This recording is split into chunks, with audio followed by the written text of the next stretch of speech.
everybody. It's me, Becky. We're live. Hello, hello. So, what an interesting day. I have to say, I'm a little bit keyed up.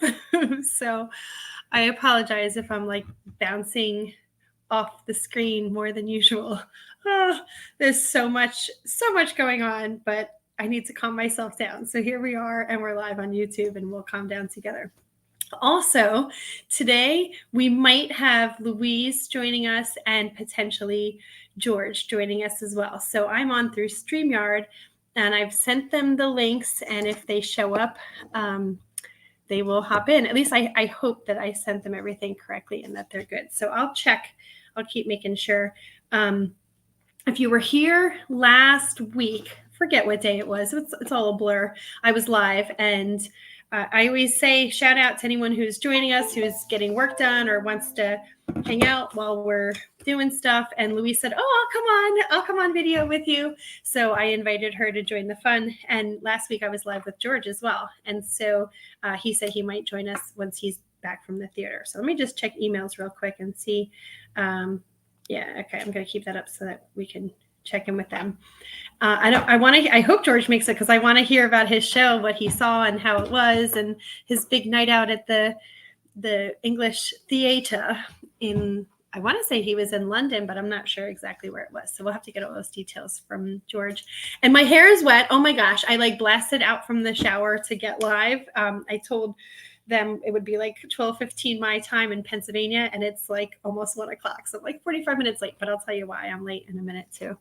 Oh, Louise is in the chat. Good evening. Yes, it's evening in England. I hope everything's well. How was your procedure? Are you feeling well? Are you swollen? Are you drooling? Are you a mess?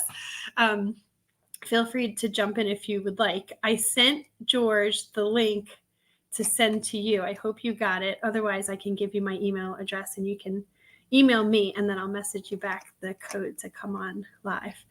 But I hope you're doing okay. That's the worst, having anything done. Some people like love having their teeth cleaned at the dentist and all that stuff. And I like the feeling of going to the dentist and coming out with like a nice, fresh, professionally deep cleaned mouth. But I don't like the process of them tinkering and, brushing and flossing like there's no tomorrow. I don't know. Maybe I'm more gentle. Louise says she hasn't got what? Oh, you haven't gotten the link? Send me an email. So my email, I'll put my email here in the chat for you, at gmail.com. Oh, hang on. Okay. There we go. You know what? Hold on. I'm going to take that off because maybe I'll give you a different one. Hang on. Let's see. You know what? Send it to this one.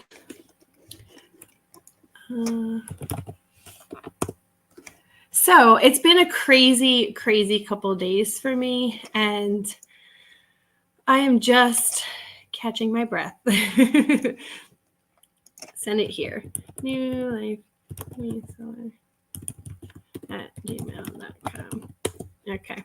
I'll look for your email, Louise, and then I can send it to you, the link to come in. Okay. That one.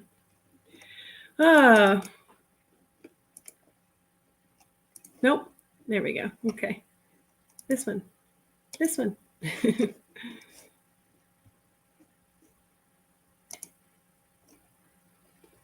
There we go. Okay. So if you've been following my crazy journey, they did in fact catch the murderer. Yay! They caught him this morning. Wednesdays are a little crazy, and that's part of why I'm late. I apologize, Louise. Wednesdays are the day that I teach my class regularly. I also teach on, I substitute teach on different days. So I've been teaching. I taught Monday, Tuesday. I taught my regular class today, and then I'm subbing again tomorrow. So it's been busy. And right before I left, they they had been closing in on him all night long, and then it rained, and so they had to pull out the heat sensing drones and stuff, and then they got back on the case, and then they actually had him surrounded, the escaped prisoner, and they like really narrowed in on him, and then they said he didn't know that he was surrounded, and so they used that element of surprise, and they sent in the dogs and the whole thing. It was like a whole full on search for this escaped murderer, and they got him. So right before I left to teach my class, they were like, we caught him. And then I'm within the search zone and within where it was all happening, which is why I've been such a lunatic over the thing. So we got our reverse 911 call and reverse 911 text. And what else did they do? They called my house. There was all sorts of like constant notifications. We got him. The search is over, which is just awesome. I think like everyone was just, cheering and excited that this whole manhunt was, coming to a head and over and done with. So what is that noise? Oh my gosh. So I actually don't know what that noise is. That's a weird one. I'm going to turn off my ringer. Sorry, guys. So that was my morning. And then while I was at my class, obviously I didn't know what was happening. Not that there was anything new to really report. And now I rushed home, and for some reason, I have like a lump here. Sorry, guys. So my hair is still wet because I rushed home and all that stuff. As I was coming home, for some reason, they took this prisoner to my home jail. Like, it's not a prison. It's like a little dinky jail. And I don't know why me, why my town. So they've got him there for questioning and to like debrief, I guess, or whatever. And so I couldn't get home. There was all this stuff. I'll show you guys pictures if you're curious to see. And that it was just, I can do a private chat on here. This is kind of cool. I should have just sent you the details in private chat, Louise. I'm sorry. I'm going to send you the code right now. So then I had a little trouble getting home. And anyway, here I am. And my hair is wet, which is not like me. And it's kind of, I don't know. Do you guys feel like if someone has wet hair, it looks like they're half put together? This is me, half put together. You're welcome. So, George is here. He's just on his way home now, so you might catch it in time. Yeah, George, we would love to have you, but I don't want you to feel like pressured or that you need to stop your good time and your good fun to jump on with us crazy. So if you make it in time and if you want to join us, you're totally welcome to, but please don't rush and disrupt your day. But we do need a full rundown of the show. How was it? Who'd you go with? Tell us all about it and all the details. So we're excited to celebrate your theater experience with you if you do want to join us later when you're home. I don't know how far away you live. Did you say it was in London, George? I don't know if you might have said it, and I have no brain cells, so I might not have committed it to memory. Anyway, I'm feeling like $1 million in the sense that my life is going to become more peaceful. I definitely want them to get this guy booked and out of my town, because I don't know why he's here. There's really no reason for a state issue to be in my little dinky jail. But once they take him to his final holding place, his final resting place, I will sleep much easier, but I don't think he's going to run again. It was funny when they showed pictures. He's all bloody from, I guess, that he got bit by the dog that came in to get him. And he was just really like moving really slow. And I think, so he was wearing you guys know I live outside of Philly. He was wearing a Philadelphia Eagles oversized hoodie. He's a 5-foot prisoner. He's like 120 pounds. He's a tiny little guy. And he stole boots from somebody. He's got these huge boots. It looks like even if he tried to run, like he'd trip over his feet. So I don't think he's running or fleeing anytime soon or anything like that. But yeah, it's an emotional roller coaster for me. And I don't even watch the news. Like I'm not so tied up in all that stuff, but I think this really just affected me because it was so close to home. So anyhow, I have some things that I need to get on my trackers from my consigners. So that's my goal. That's what I have to work on today.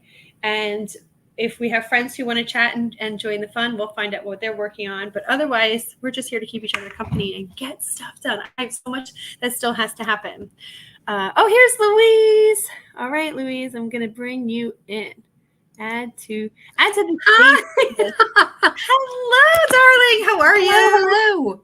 Oh, it is so good Got it to to work. see you. I couldn't work out whether I was early or you were late.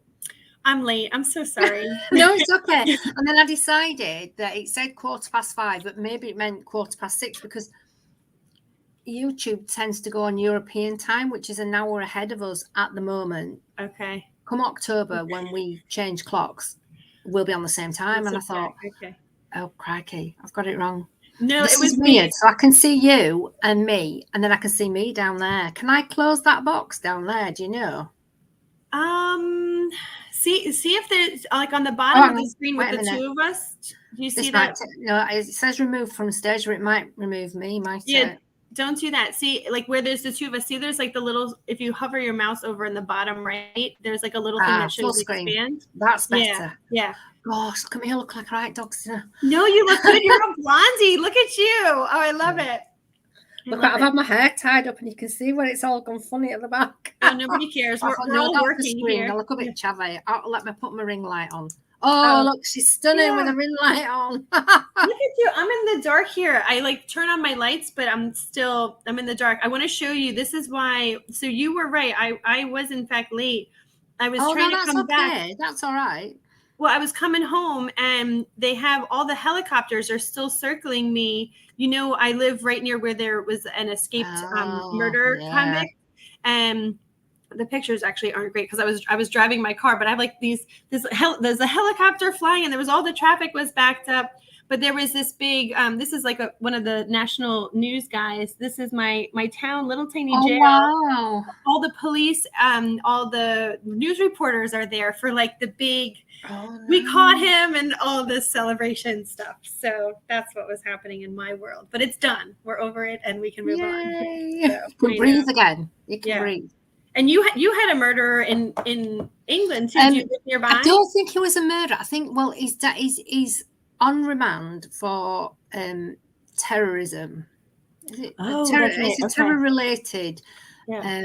But it's not like he's made a bomb or anything. I think he was in the army, and I think I'd be guessing, but I think he's been taking data or information or something. And what he did was he was working in the kitchen, and a lorry's come in to bring supplies. Okay. And he's got underneath it and strapped himself underneath. My gosh. Yeah. So he planned that. He like was waiting for them to come in for the delivery. Yeah. Oh my God. Then so there was a bit of manhunt on and everything. It's all down south, so it's it doesn't affect me and George. So George, just to put it in context, so London's here. Okay. George is here, and I'm here. Okay. Oh, and so when you're doing geographically, like a half an hour drive from each other, or? Oh no! I'll probably be I could probably get to. I mean, I only know roughly where he lives. I could probably get there in about an hour and a half. Okay. Yeah. So where I live is quite in the middle of the country, but quite high up. So I'm in Yorkshire, but almost spot on in the middle of the country. Okay. Which is great. If I want to get to Leeds or Manchester, I can just jump on a train. So that's really good. And when I'm going on holiday, we can get a train from our little town, Huddersfield, that takes you right through to the airport. So it's brilliant for holidays. Oh, I love that. Yeah. And then trains too, probably, right? Do you have a nearby train station? The thing with the trains is it's all well and good, but they're on strike constantly. Oh, gosh. So, yeah. How do you plan around that? That's so frustrating. You can't. So Declan, my son, used to live in Manchester. He went to uni in Manchester. In fact, I think he went to the same university as George, actually. We can ask him when he comes on. Oh, how cool. And he's home now. But this year, every single weekend, he planned to come home. The trains were off, so Mark had to go pick him up. I mean, luckily, it was only like 40 minutes away. But, you can't plan anything. So we've planned a girls' weekend to somewhere called Blackpool. Blackpool's a bit chavvy. It's like Las Vegas, but like 14 oh my gosh, how cool. Okay. Yeah. Oh, I love that. Take the flashing light. It's got some flashing lights, but not as many as Las Vegas. Are there casinos? There's not many casinos, but it's just have you heard of Benidorm in Spain? No. I can't think how to describe it, but it's well, is there like entertainment and stuff to do? And there's a pleasure beach, which is a theme park, and when I say it's a bit chat, I like Blackpool. I used to work there. I used to run a It call sounds centre. fun. It is. And it's one of those, it's Marmite. You either like it or loathe it. Right. And there's a theatre there that does a show called Funny Girls. It's called Funny Girls. It's a theatre. Okay. And it's a drag act. So you can go that's got to be have fun. a meal. Yeah. And then we've got almost practically a booth of our own. And the drag acts come and serve you. The waitresses come and serve you. Oh, how cool. And then, oh, my gosh. There's a drag DJ. So there's like disco music. Yeah. Now, aren't there? Disco music. And then they'll come on with the act. I think there's two acts, and then they have a break and the music comes back on. You put requests in. It's really good. It's and really, the costumes really must be over the top and all the unbelievable. We went one year and we went out afterwards and sort of clubbing. We got back to our hotel where we're staying, and it turned out the guy that owned it and the guy that worked behind the bar, and these are like little bed and breakfasts, like 8 rooms and a breakfast room and a bar. That's it, tiny. And actually, the guy who was behind the bar had been in the show, and they came back and they started singing and dancing for us. It was fantastic. Oh, cool. So we've arranged to go there in October, and we said we would go on the train. Of course, now I'm thinking, oh boy, yeah. I don't really want to have to drive, because number one, parking there is horrific. Oh, I can imagine. And number two, driving back the next morning. It just not that don't get me wrong, I'm not like an alky or anything. No, you just want to be able to enjoy yourself and not have to. Yeah. Well, there's a motorway that comes out of Blackpool and basically meets the M6, which is one of the main motorways in the country. Okay. And they just sit the police on this M55, just waiting. Oh, come on! Because they know you've all been out in Blackpool. Yeah. And at this time of year, well, I think they've started already. They have something called the illuminations, which is lots of lights. So on the seafront, there's a long seafront, and they put loads of different lights up. There's Disney, there's flashing. They are fantastic. They're a sight to behold. Yeah. So this time of year, of course, they're on fire, aren't they? Because they know loads of people are going to Blackpool. I know. Oh, and so what is the train? What are they striking over? Just like fair pay? Yeah. Pay, okay. Yeah, pay. Oh. Sorry, I'm just moving my phone. Yeah, pay. We've had loads of strikes here. Yeah. Loads. It's been horrendous. It's been like a third world country.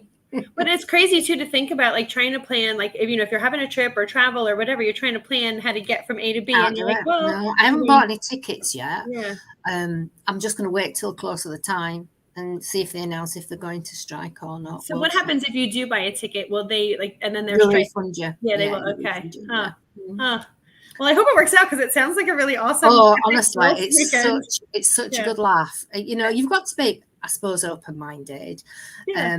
But yeah, it's such a good laugh. And the makeup, oh God, the eye makeup is incredible. It's just amazing. And all the hair and the headdresses and costumes and the costumes are stunning. It's really, really good. So who do you go with? Who's in your girl tribe? So my best friend, Lorna. Okay. She'll be going. Her 2 daughters might be going. It started off, there was 8 of us, but you know what it's like with these trips. Everybody's up for it in the beginning, and then, this has happened, that's happened. So I think there's 4 of us now. So we're going to see if we can get another 4. Well, just the 4 of us will go. Is it like an annual thing where you guys go? No, we haven't been for a while, because obviously it's like I've got a life of 2 halves, pre-pandemic and post-pandemic. So we went a few times post-pandemic, and then we kind of had about 3 years out, haven't we, of not normal life, really. Yeah. And I don't know about where you are, but it's on the rise again here. It is, yeah, same here. I think President Biden's wife, Jill Biden, has COVID or just had it or something. Not that that's like a measure of things, but they try to keep all the political people pretty healthy, and the government heads and stuff. So he has quite a few of my friends have had it. Yeah.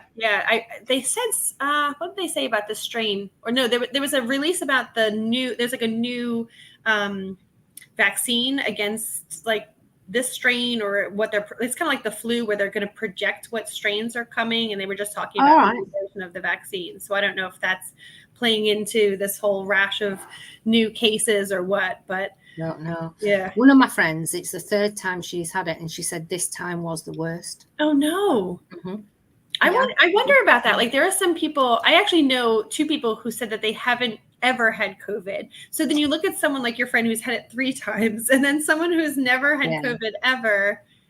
Gosh. They will have had it. They'll have either thought it was a cough or a cold, or they'll have been what they call asymptomatic, so they'll have had it but no symptoms. Yeah, well, and I think that's most people is like, so you think you didn't have it, but you had it, and just didn't have the symptoms or didn't know. Yeah. So my daughter, so carry on. Oh no, I was gonna say she's just been back at school for a few days, and she already was home from school on Monday with just a cold. We took COVID tests and stuff, so I'm like, well, why are we already getting sick? We've only been at school for a minute. So and I mean, our weather, we had a heat wave last week. Which was lovely, apart from nighttime when you can't sleep. I love it. I love being hot during the day. I love it, but I don't like being hot at night. Yeah. And then now the weather's turning now, so it's been quite nice today, but there is a nip in the air. Yeah. So I mean, the weather, I don't know about it looks quite sunny and pleasant where you are. It's not even really getting cold, is it, for the children to be coming home from school? Today there was like a little, like you said, the first day of there being like a little subtle chill to the air. But this morning was actually really humid because it poured here last night. But I'm a fall girl. I love like a nice crisp fall day. Put on a sweater. You're not cold, but you're cozy. That kind of feel. Yeah. Wow. Oh, that's nice. So I was going to say, I've heard them all talk about Poshmark, and I know George talks about it quite a bit, but I don't really understand it. So I was kind of hoping you might give me the skinny on it. Yeah. What are you working on, by the way? Do you have stuff to do, or are you just hanging out? I'm going to get I did a couple while I was waiting for you to come on, so that was quite good. I've got a bag at the side of me here. Oh, good. Photographed and ready to go, so I can list while we're chatting. Yeah. And I mean, if not, just hang out and talk or whatever. But I have a few things that I'm going to get listing too. So not listing, I have to put them in my spreadsheet. So I sell on Poshmark and eBay. And then in the US, we also have Mercari, which I think.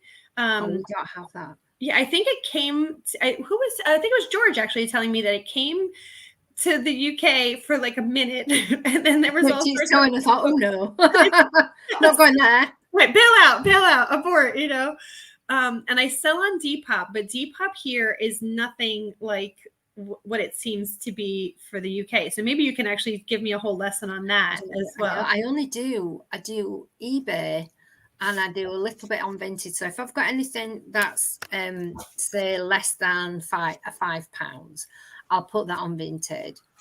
But anything that's over a £5, I just tend to put it on eBay. So I only started, my first listing went up on the 22nd of May this year. Oh, wow. Oh, that's right. You said you're a baby newbie seller. I love it. I mean, I did sell years and years ago. Okay. Years and years ago, I used to have a wedding dress shop, which is how I met Lorna. And when I closed the shop, I sold a lot of things off on eBay, but it was so different to how it is now. It's completely different. And when I decided to declutter the house, I thought, well, I'm a Yorkshire girl and we can't part with the money, and I couldn't bear to give it to the charity shop. I thought, I'm going to give it a go. Yeah. So because it had all changed, I thought I started watching people, and I came across George. Bold, that's how I met you, because I went on James Boldfine's 24-hour listing thing. Right, yeah. And what I did on there, so I used that day to get myself all organized. I really did. That's the day to do it for 24 hours, right? Yeah, I think I joined at about. Did I join? He start? What time did he start? Did he start at 10? It might have been 10 or 11, like in the daytime. And then he went. And I think I was there from the beginning, and I was on there. I mean, because the thing is, you can't chat a lot, can you, when you're doing things and you've got to type? I'm rubbish at typing in. So I had it on, and I think I was still going at about 10:30. It was a really good day. I really got, knuckled down and got ready. So so I've got a few listings up, and then things have crossed my path. Like I went to a car boot sale. You don't have car boot sales, so you have yard sales, don't you? I'm kind of jealous about the whole car boot sale thing, to be honest with you. It is such a smart model to say, hey, everybody, come bring your stuff here. Mm-hmm. Like we'll bring the traffic, you bring the stuff, and power in numbers. The more people who sell, the more people will come, and then everyone makes more money collectively. What a smart idea. It was I couldn't get anybody to go with me. Oh, so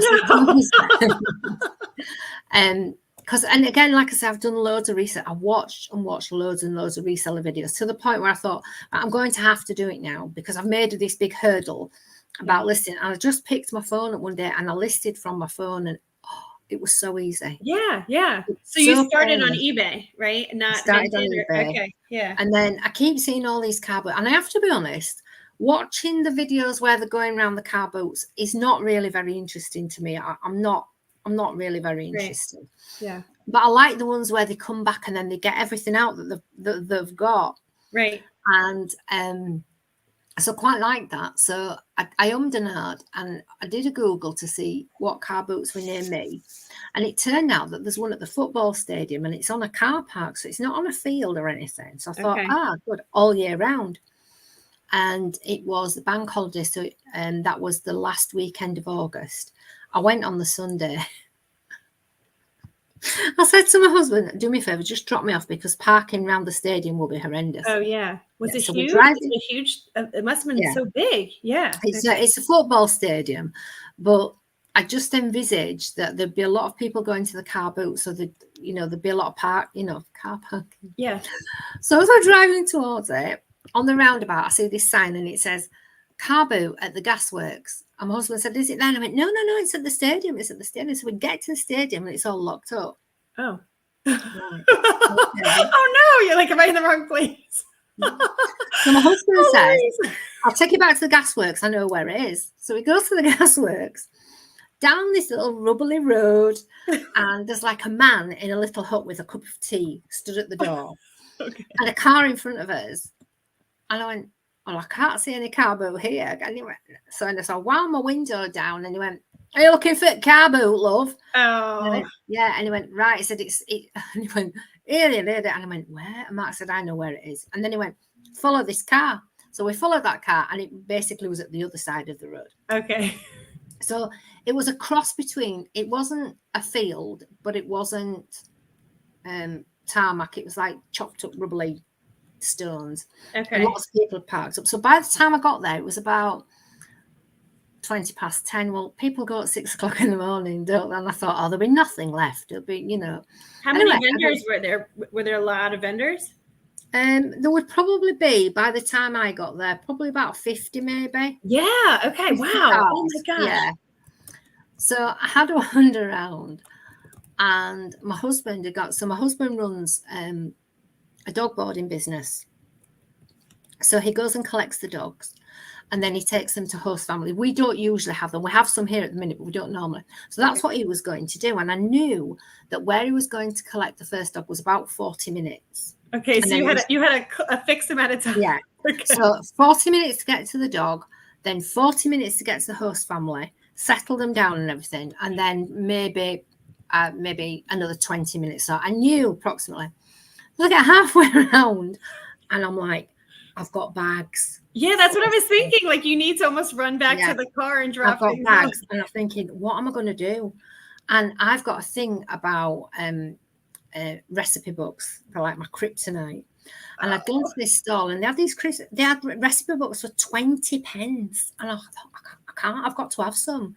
So I picked 5 and then I kind of looked pleadingly and said, can I leave them here till I finished and pick them up on the way back? So that's a good idea, though. Yeah. Did they let you? Yeah. So then I went and I carried on. And by the time I got 4 bags and there were 3 cars left to do. And I went to this one car and they had recipe books. Oh, God. So I bought some and I said the same thing. And they were like, well, we're wanting to get off. And I said, well, I've only got those 2 cars to do over there. I'll go do them and I'll come straight back to you. Okay. So I did, bought more stuff, went back. And he said, right, love, he said, I've put them in a bag for you. He said, and also I've put a few extra in for you as well. So I said, oh, okay. Oh, that's nice. It was really nice. Oh. So then I'm looking around and of course a lot of cars had started to go. It was supposed to be until 1 o'clock. Oh, I forgot to say, halfway around, I'd phoned Mark and said, right, listen, when you get that dog, don't take it to the host. Come and get me first. Oh, come get you right. Yeah, because I knew people were sort of thinking, oh, it's been a bit quiet. Oh, what's happened? Oh, I don't know. go? Where'd you go? Come back. I can hear know. you. Yeah, you've gone disappeared. That's weird. Did you? No, I don't hit mind. anything? Hold on. I didn't hear I you. didn't touch anything. I would just. Me either. Oh no! How do I get you back? Hang on. Ah, there we go. Sorry. No, it's all right. So then I went to the last one, found the last car, and I picked them up, and the guy said, "Oh, I found a few more books. I've just put them in for you." So I came home with 14 recipe books. I think I'd only paid for about 7. So that actually worked to your advantage because he's kept like stuffing things in. Now, did you tell him that you were reselling or? No, I didn't tell any of them. I think they knew really because you could tell by the amount of bags and stuff I got. Yeah. But yeah, I mean, people were selling brand new with the label still on stuff for £1. I just couldn't get my head around it. £1. Yeah. So and so who are these people? Like, are they like homeowners who? Yeah. One lady, she was there with her husband. She said, "Oh, this is my daughter's stuff." She said she was just going to throw it out. So, and she got a rail. And yeah, and I mean, don't get me wrong, they work. Do you have Primark? Do you have Primark? Yes. No, we have like. You have Boohoo Sheen, that kind of thing. Yeah. Fast fashion. Yeah, right. There were those.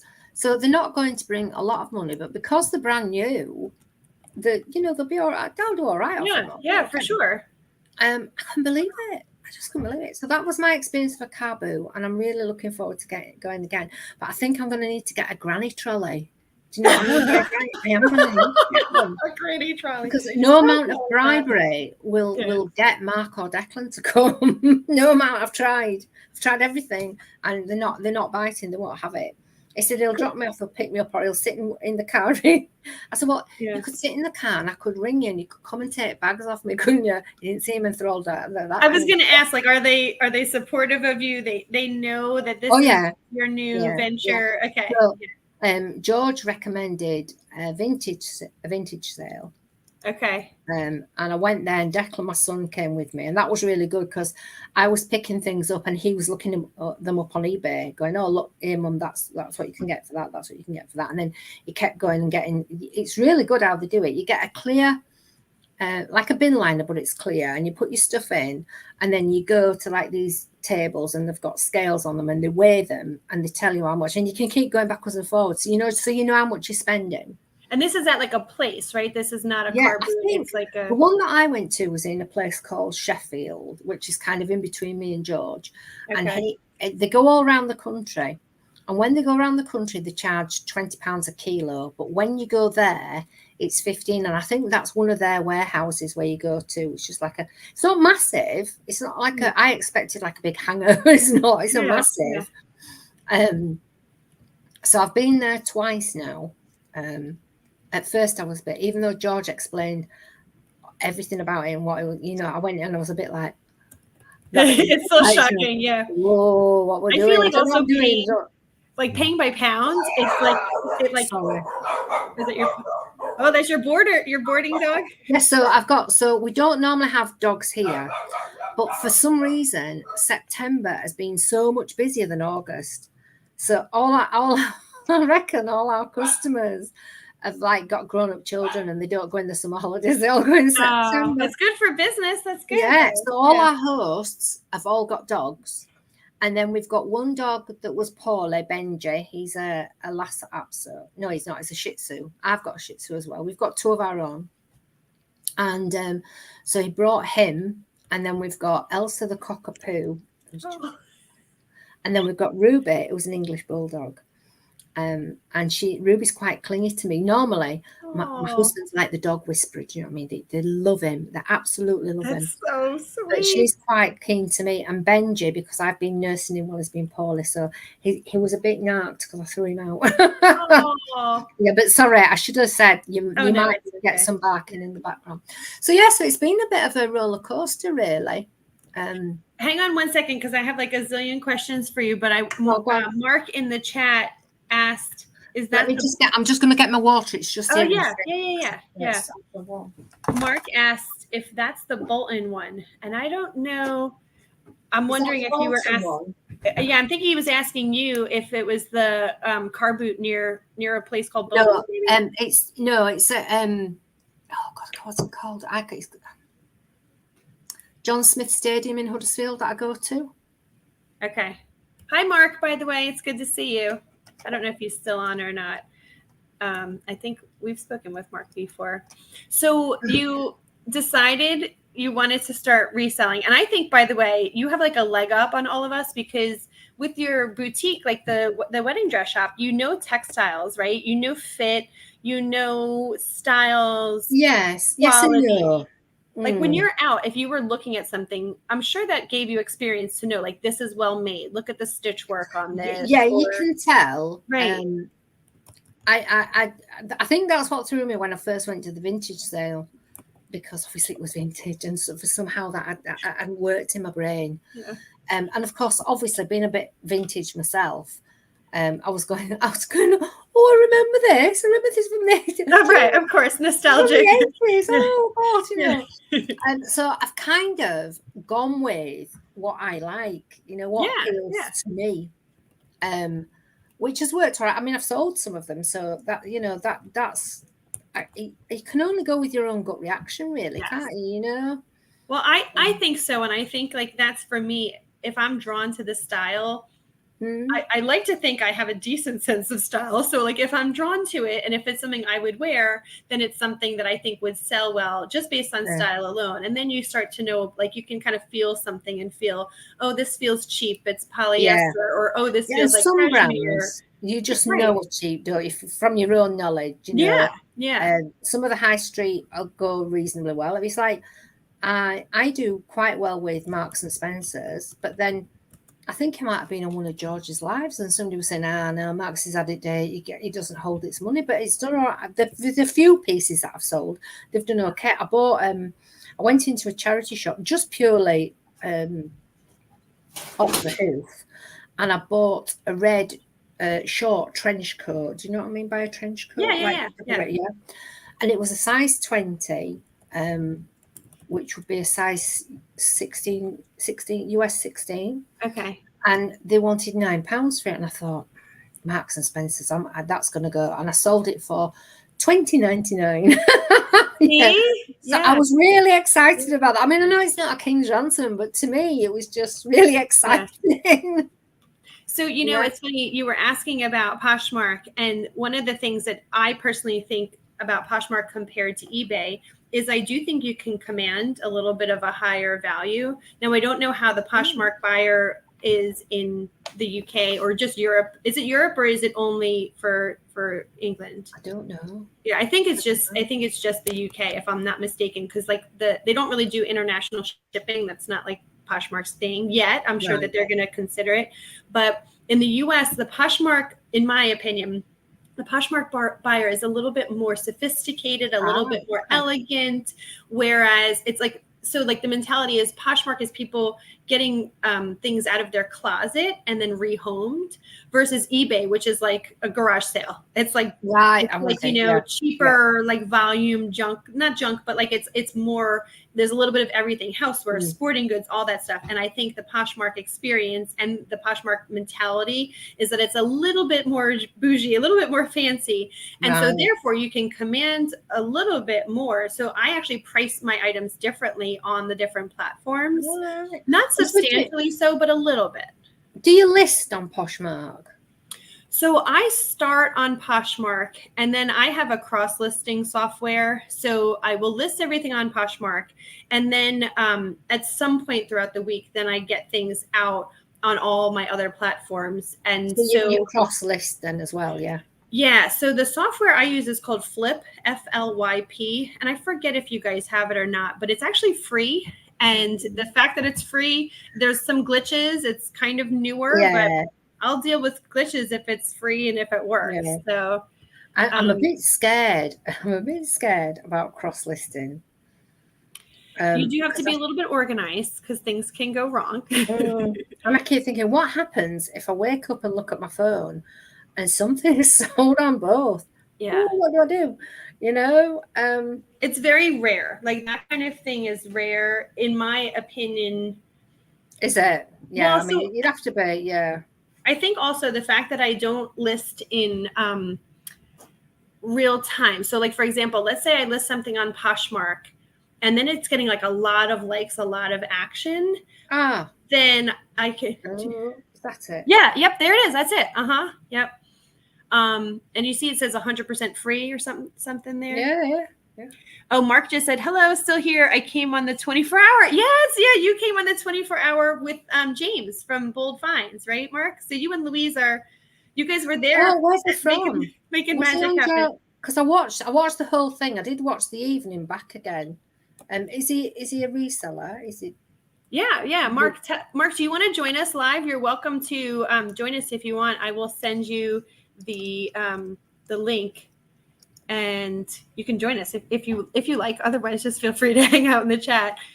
Tell us, were you listing alongside with the rest of us during James's live, or were you there on camera? I recognize your thumbnail, but that day was such a blur of who was on and who was chatting and whatever else. So remind us who you are.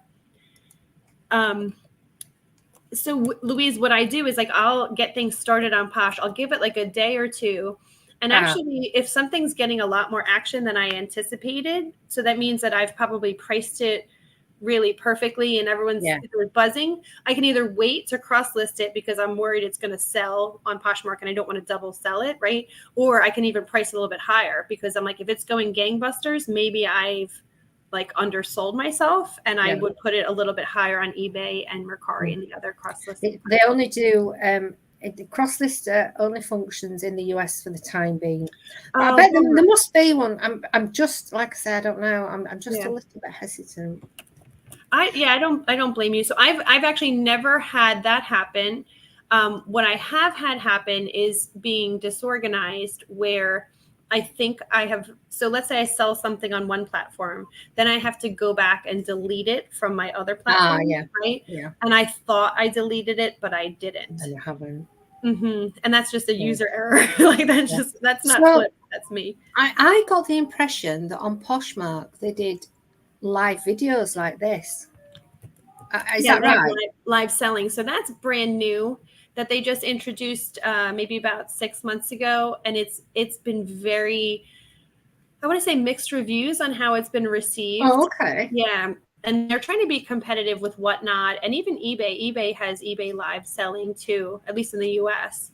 But the live selling is pretty much auction style. So like people are pricing things very, very low, like $3 starts. And if you know Poshmark, you get paid, it's 20%. So if you sell something for $3, you're making literally 5 cents. So I'm sorry, anything under $10, they charge you a flat $2.95 fee. So how are you selling something for $3? Yeah, do you know charge $2.95? You're making literally 5 pennies. Yeah, I listed some things, and I thought, oh, do you know, I'm just going to put these on 99 because eBay guides you towards putting everything on a 99p auction, doesn't it? That's how I feel. I feel like it defaults to that. So I thought, you know, these are just little cheapies. And I saw something for 99p. I could not believe it, Becky. Right, after I paid my postage, I looked at the fees, and the fees were 87 pence. And I thought, get out. I've done that for 12p. Are you kidding? Never again. And I took them all off. There's one left on that I don't think I'll sell. It's like one of these. And it's not a self-help video. It's like make $1 million in 25 seconds CDs. I don't think it'll sell, so I'll just leave it on there.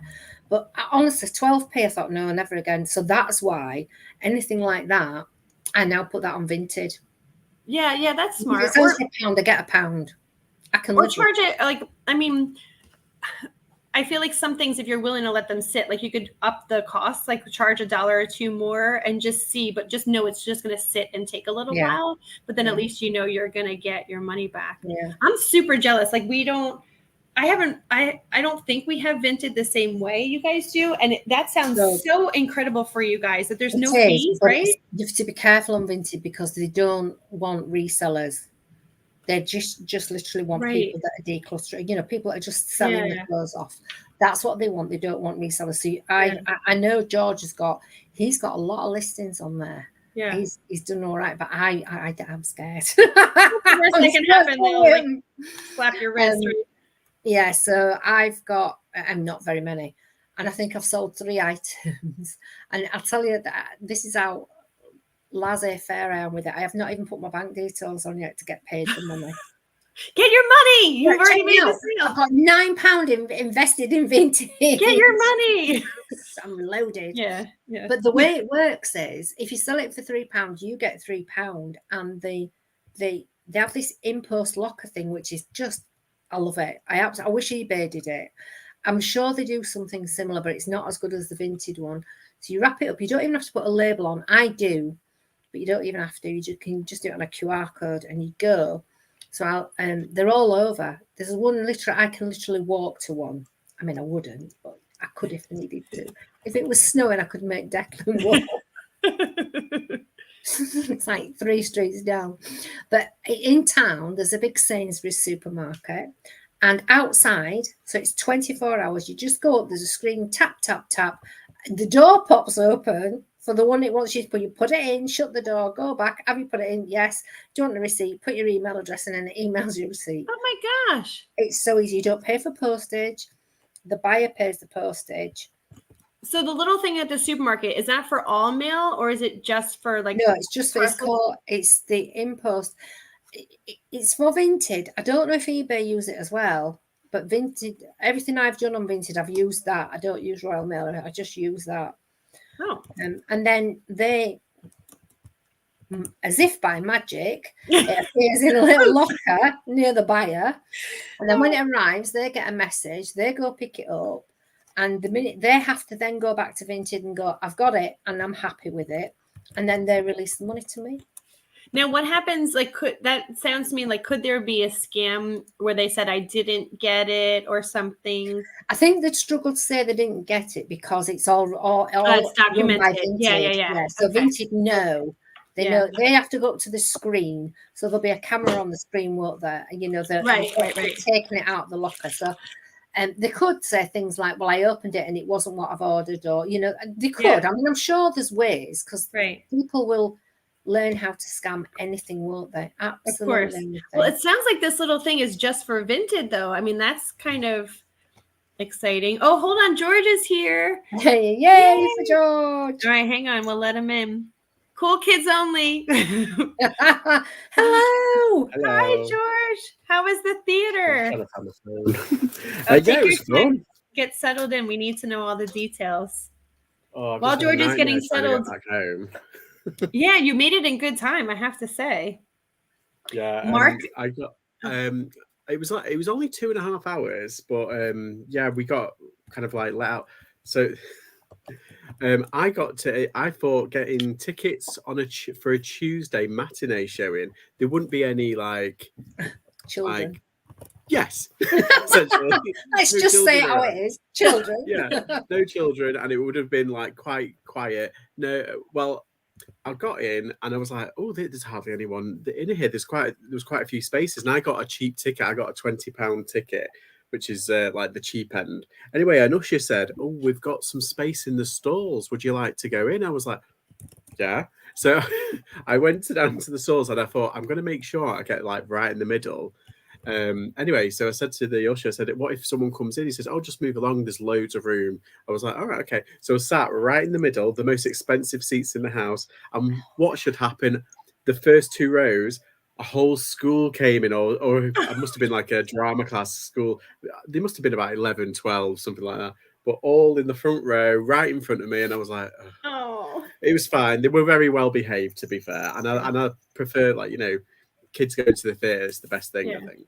So do you wish that you had stayed with the other seats, or are you glad that you moved?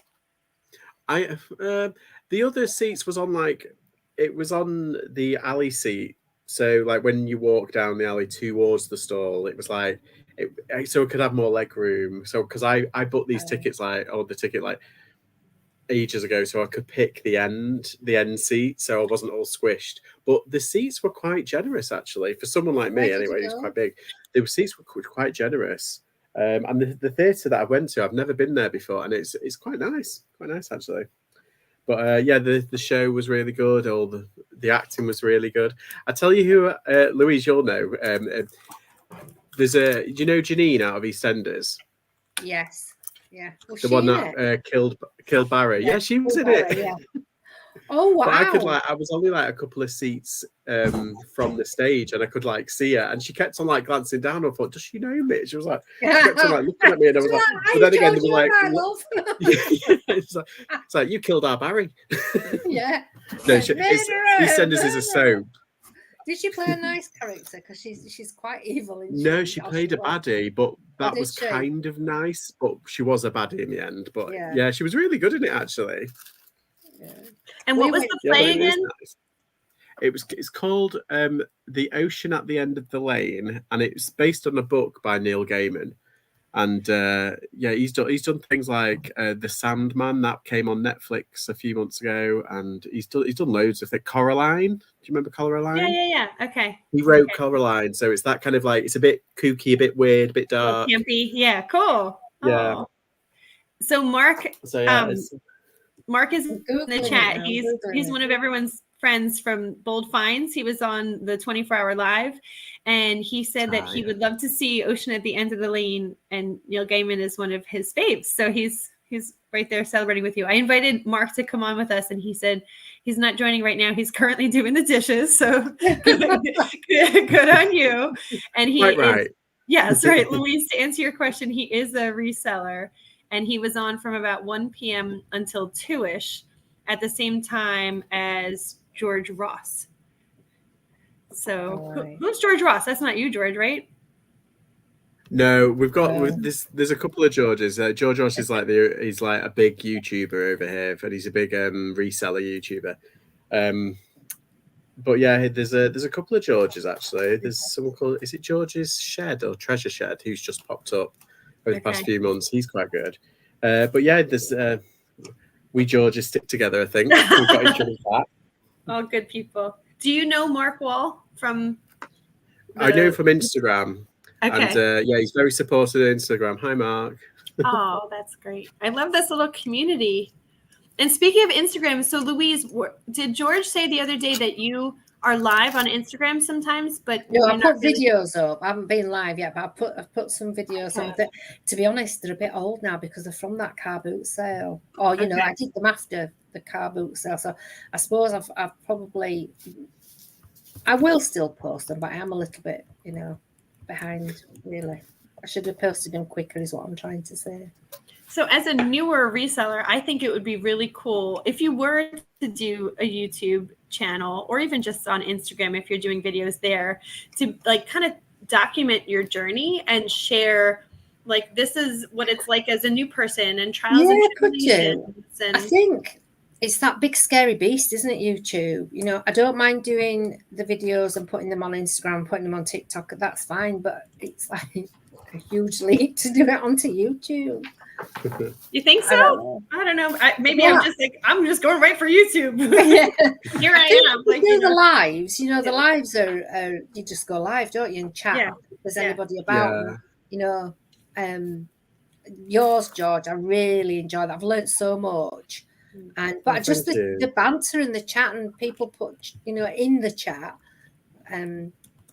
Unless you're like me, you can't type for toffee. Nobody can understand what even I can't understand what I've written. But I just find it, and there's like a regular following, isn't there now? You know, there's Chica, and Happy, and Philippa, and I think it's good because, like, you can, like you say, you can take if you learn one little thing off somebody's live or somebody's video, that's so worth it because it sticks in your head. Yeah. And so, like, you know, there's loads of things. I remember it's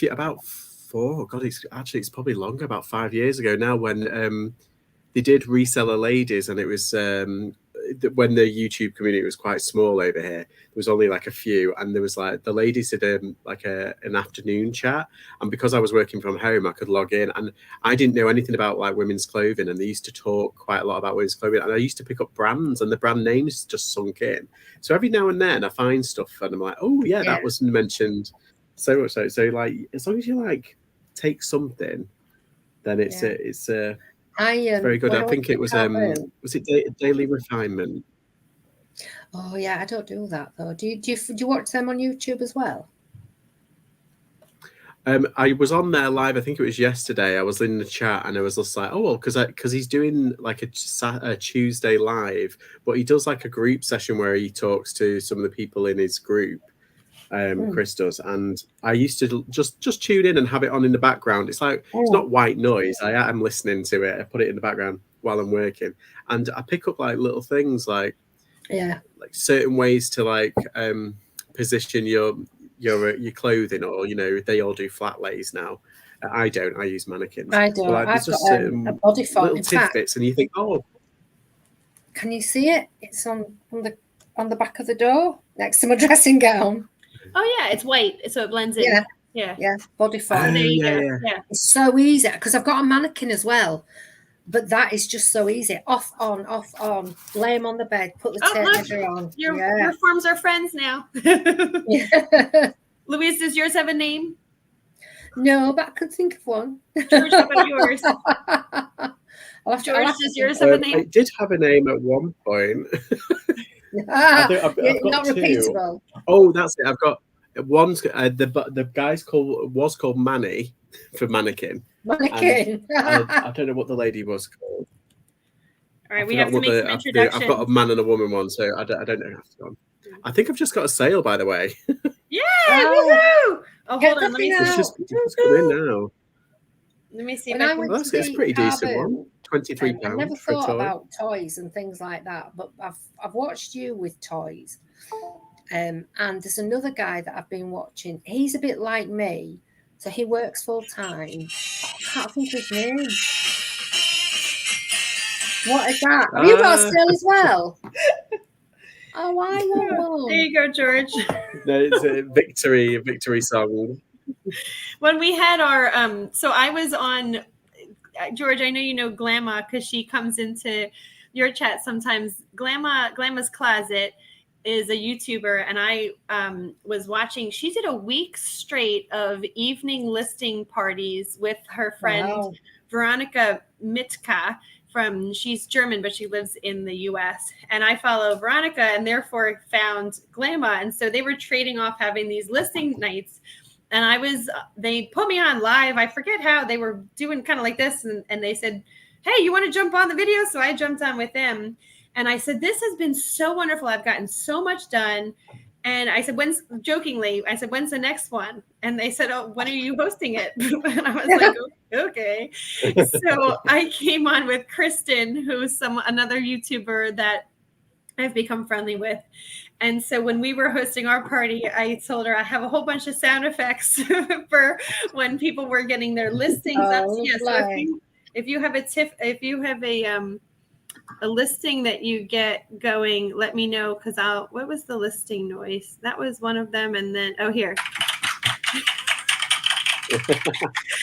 So every time we hit our listing number, we had a whole bunch of sound effects. We had fun. No sale for me. I'll have to look. But no, I was saying about toys. I think the guy's name was Cole. Is he from Derby or Wolverhampton? Oh, yeah, Reseller Blueprint.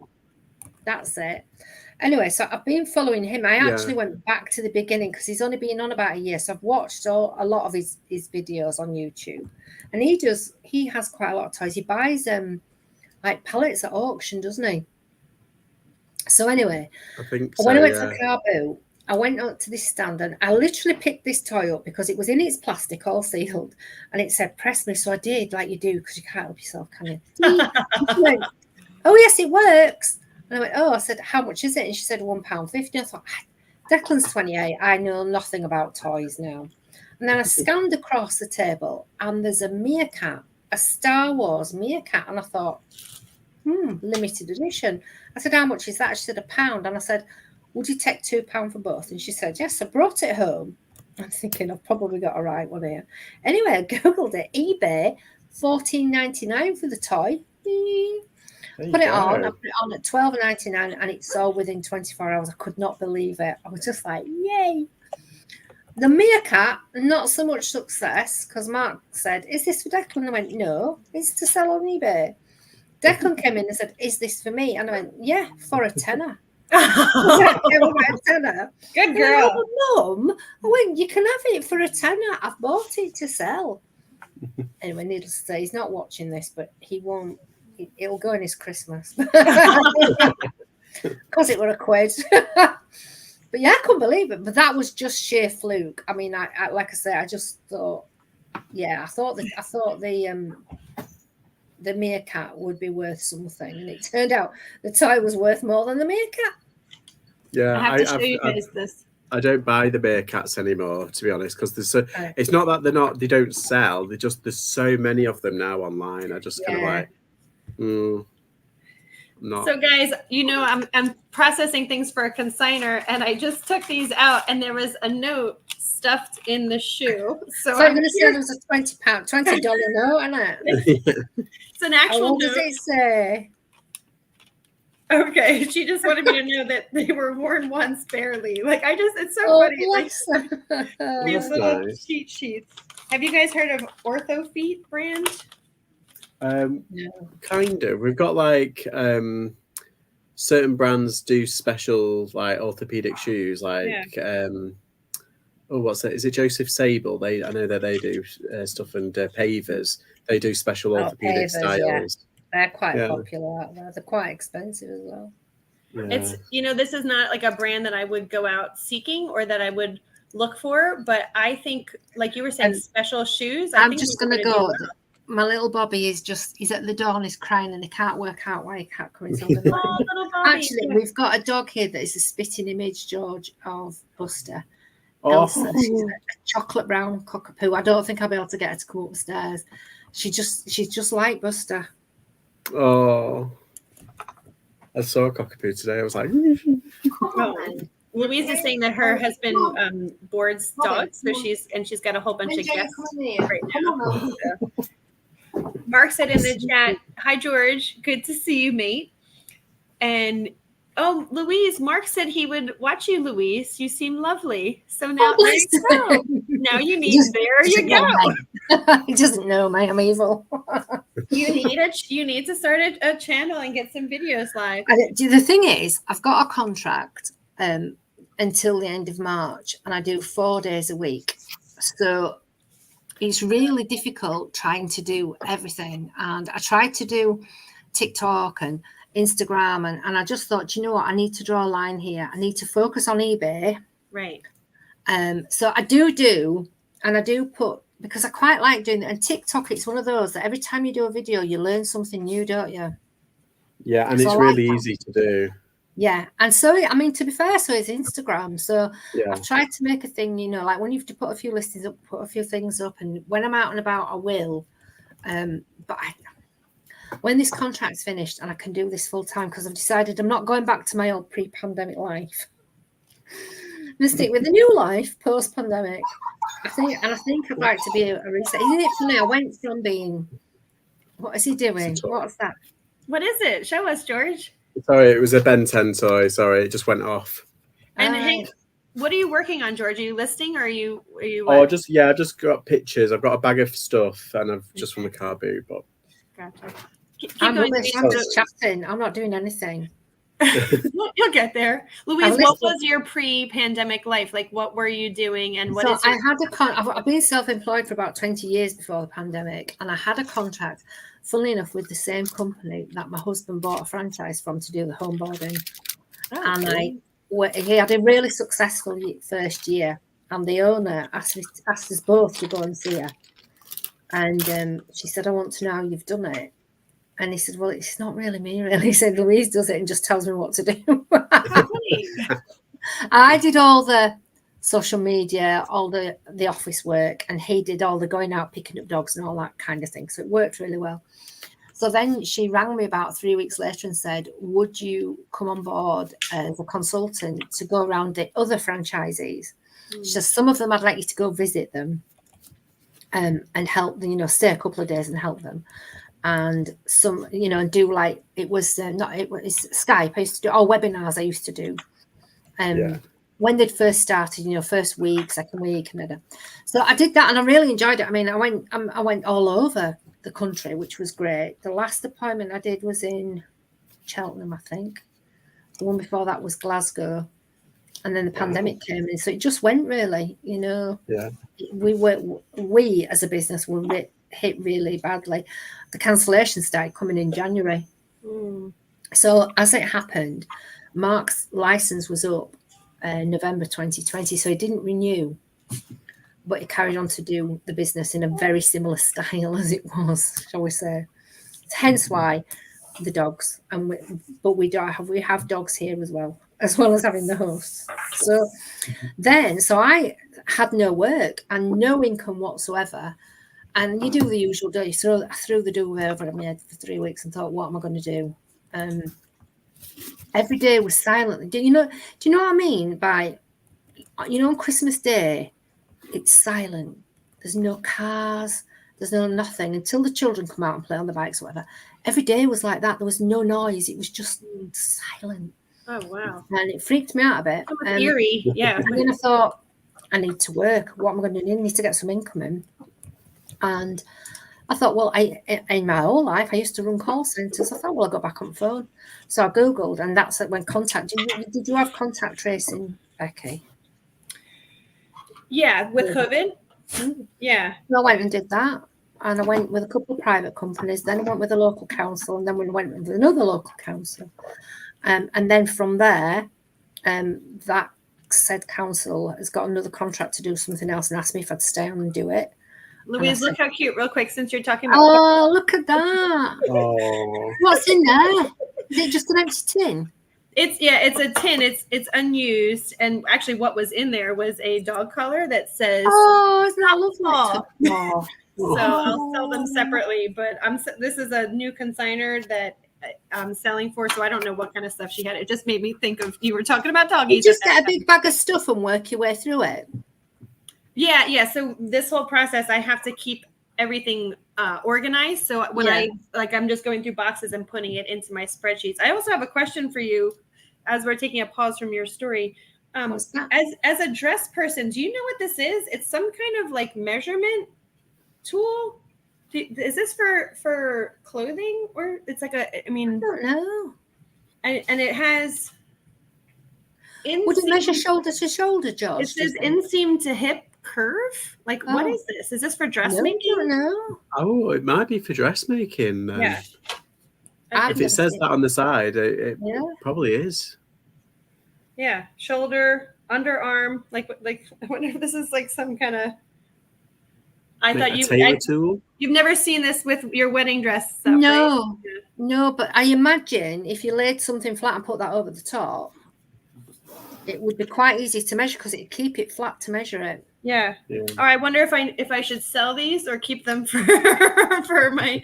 How do you do your photographs? I lay mine? I do them on the body form. And then I lay them flat and I put a tape measure across, clip it at one side, and I take a photograph, and then I take a close-up so they can see exactly what size it is. So, because I've heard like guys on that I follow, like George, and that people will send stuff back and go, this is not a size 10. So I think, well, if you can see a photograph of exactly what size it is, you can see what size it is. Touch wood, it's been all right so far. 3 months, it's been okay. Do you guys do the same, or do you just put the measurements in your listings?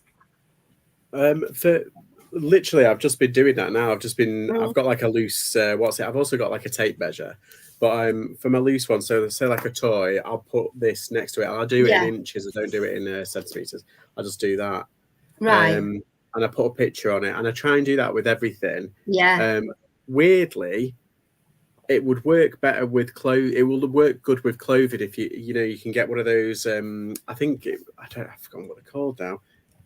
They're like rulers that are like that, and you can put them on top of your garment if you lay it flat, and then you can move it up and down. So yeah. I might have a look for that. I think they're on. I've forgotten his name. It's Tekken Sports. He's just come on YouTube, and he's like the biggest male clothing seller in the world. Is that what you were talking about last night? Yeah, and he's just done a video. I missed the name, and I thought I'm gonna have to watch that back to see what his name was. Sports. I'll let me try and find it on here. But yeah, he does. I think he does something like 2 or 3 million a year in turnover. Really? And he's in every single category. He's like the number one reseller. But he does it so he can do like photographs in like 30 seconds for one item. So he does like he's got a big tower of items, and he does all flat lay, and he's got like a raised platform. Right. But I'll try and find it. It takes me ages to do photographs. So I did them in the room inside here until Declan came home. It was quite easy there because I had the body form on the door, I had the mannequin set up, I had it all set up. So he's moved in there, and in here where the door is, there's a bookcase at the side, so I always get a shadow. Doesn't matter whether it's brilliant sunshine or dark. So I've now started doing them in Mark's room, but it just takes me ages. I'm lucky if I do 4 in an hour. I'm so slow. So with photos so I try to do like good lighting and stuff for my regular photos, but with the measurements, what I actually do is I take a picture of, like, let's say I'm doing jeans or pants. I'll do the waist, I'll do the rise, and then I'll do the inseam. But I actually just take pictures of my finger, like holding like 22 inches, 18 inches. Like I'll just take a picture of my finger marking the spot on the ruler, and then I just put it in the listing. So I actually have like it's saved as a function, like a shortcut in my phone, AFM. If I type in AFM, the words automatically pop up. Approximate flat measurements, waist, like all my puppies, all my things come in auto-populated then, and so it kind of saves me time. So I actually don't worry about the pictures of the measurements as much as pictures of my hands showing the measurements, and then I put that in the listing. That for me has saved me time, and it's also saved me from feeling like I need my measurement photos to look like, how do you then say, well, this, like, how does the person viewing it see, oh, that's at 29 or that's at whatever. So to eliminate that, like, or what is she measuring? Is that the waist? Is that the armpits? What is that? I just eliminate all that, and I just take pictures of my hands doing it, and then when I actually do my listing, then I know what is what, So that's my hack. I don't know if that helps or hurts. Yeah, no, it helps.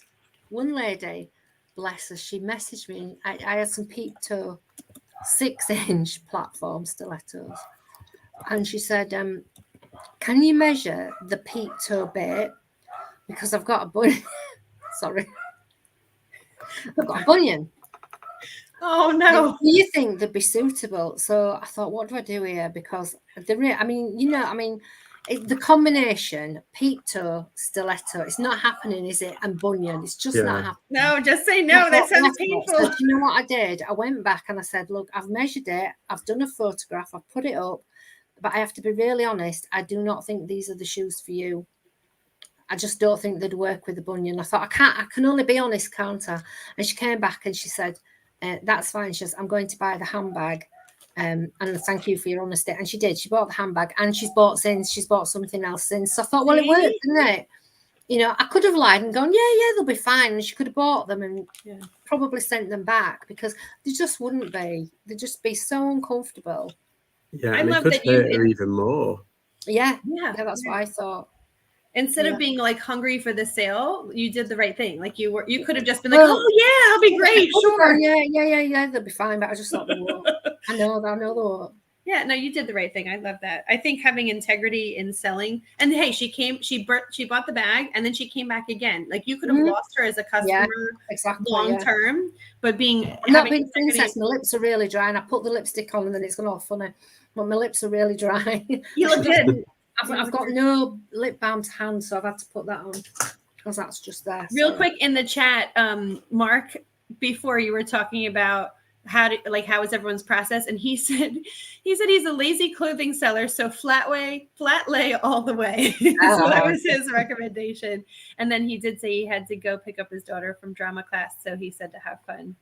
And George dropped in the chat. Do you know who is George? Who Mark is? What was that? Do you know who Mark is?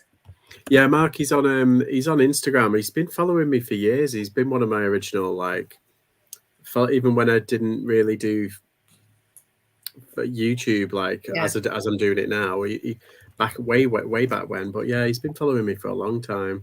And has he got his own Instagram himself? He does do Instagram. It's the set. I think it's just Mark Wall, but he puts up things down now and again. He doesn't. I don't think he resells as much at the moment, but he does do it on the side. I think it's a side hustle for him. Oh. Well, he's a self-proclaimed lazy seller, so yeah, that's he's just doing it for like part-time. And so, Louise, this will be back to you were telling us kind of your journey. This will be your full-time gig once your contract is up. Then? Do you know what I did? I was really hesitant to do my first listing. I'd made it this really huge, great big hurdle. And then one day I just picked up the phone and thought, right, I'm going to do it. And I did, as I said to you before, I just did one on the phone. And I've done them on the phone ever since. Yeah. I just really like doing it on the phone. You can manipulate your photographs. And like you said, I've got a little set piece saved in my notes that I put on. And I know George is going to hate this. I do use the AI as well. And then tweak it. Yeah, I know. You can tell she's not proper, can't you? She uses the AI. She's not right. She's not proper one. Not proper reseller. No, if it works for you, it doesn't matter. Yeah. If some people have a go and say, "Oh, you used it," and say, "So what? It's done the listing. It's fine." And I just add in things that I don't feel like it's covered, and take things out that I don't like that it's put, which is often quite a lot. And so and I loved it. I just really, really loved it. I thought, oh, novelty will wear off after a bit, but it hasn't. I've only grown to love it more. It kind of becomes addictive, right?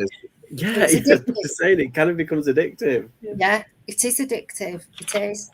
Louise, look at this. This is for your wedding. Oh, look at that. So this is like butterick. Yeah, it's my goodness. Vintage wedding dress pattern. Look how pretty the actual dress pattern is. And I've heard that these go for good money. Look, here's another one. I think the look paper ones 1990s. Oh God, look at that. Oh. It's like Princess Diana vibes over here. Do you know when me and Laura had our shops, right? Girls would come in the 90s, late 90s. And what colour are you having for your bridesmaids? And they go, oh, I'm really unusual. I'm going with lilac. Everybody wanted lilac, and you'd be like, I'm so unusual. Oh, I think I love lilac. And you know what will come in? I love lilac. All right. Barf. Never then. That is such a cutthroat industry. And the bridezillas are just horrendous. Wow. Yeah. I wish I could find a year on this. I'm trying to see if it's like how vintage it is, but it looks old. That butterick one does look quite old. Is there not a date on it? Oh, look at that. Oh, George, look at that. It's all like paper thin, like you can tell. It's definitely. And you'll have quite thick paper instructions, and then are they not in tracing paper? The actual pattern itself, is it tracing paper? So this is the actual. Oh gosh! Oh, look at that! Yeah. Oh, it reminds me when I was young. My mum had loads of those. Yeah. So apparently, so I watch a couple like everything sellers who they sell weird stuff, and I've heard that any patterns, but especially for these very vintage, because 80s and Y2K and 90s, they're all back. So I've heard that they can command a good value. So I will report back. This could be one of those, is it trash? Is it treasure? Yeah. What the heck is Becky today? Videos. Have you never just sold for yourself, Becky? Have you always done consignment? So, I started selling for myself, and so that's actually how I started, kind of like you through COVID. I realized I needed to like reinvent myself a little bit.